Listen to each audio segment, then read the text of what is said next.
নমস্কার বন্ধুরা, মল্লিকা কিচেনে আজকে এই যে মানকচু নিয়েছি, এরকম ছোট ছোট করে কেটে নিয়েছি। এর একটি রেসিপি করব। আপনারা কিন্তু শুরু থেকে শেষ পর্যন্ত আমার সঙ্গে থাকবেন।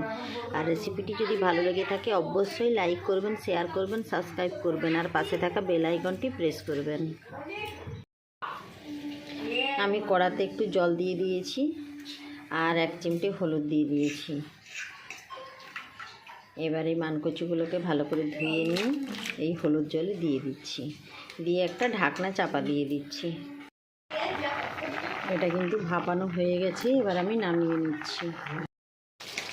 কড়াতে তেল দিয়ে দিয়েছি, তেলটা গরমও হয়ে গেছে।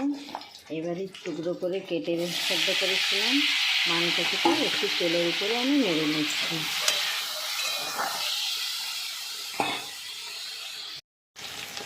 ভালো করে নাড়া হয়ে গেছে, এবার আমি নামিয়ে নিচ্ছি।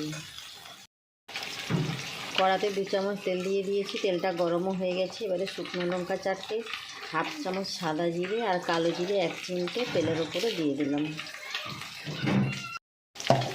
ফোড়নটা কিন্তু ভাজা ভাজা হয়ে গেছে। এবার দুটো পেঁয়াজ কুচি রেখেছিলাম, পেঁয়াজটা দিয়ে দিলাম।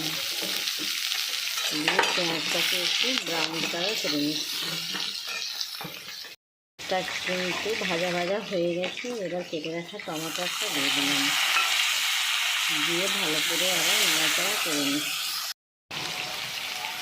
এবারে আন্দাজ মতো হলুদের গুঁড়ো আর লঙ্কার গুঁড়োটা দিয়ে দিলাম।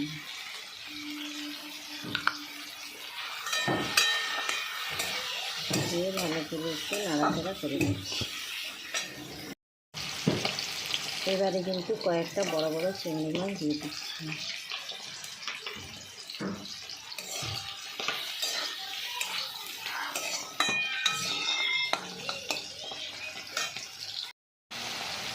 এবারে কিন্তু আন্দাজ মতনই লবণটা দিয়ে দিলাম আর দিয়ে দিচ্ছি মানকচুটা, দিয়ে ভালো করে একটু নাড়াচাড়া করে নিচ্ছি।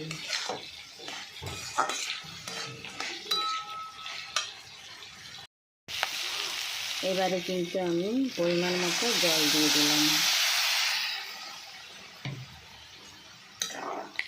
অল্প মশলায় কিন্তু একটি রেসিপি শেয়ার করলাম, আপনারা অবশ্যই এভাবে একবার হলেও বানিয়ে খাবেন। এবারে আমি একটা ঢাকনা চাপা দিয়ে দিচ্ছি। রান্নাটা কিন্তু হয়ে গেছে। এবার আমি একটি পাত্রে নামিয়ে নিচ্ছি।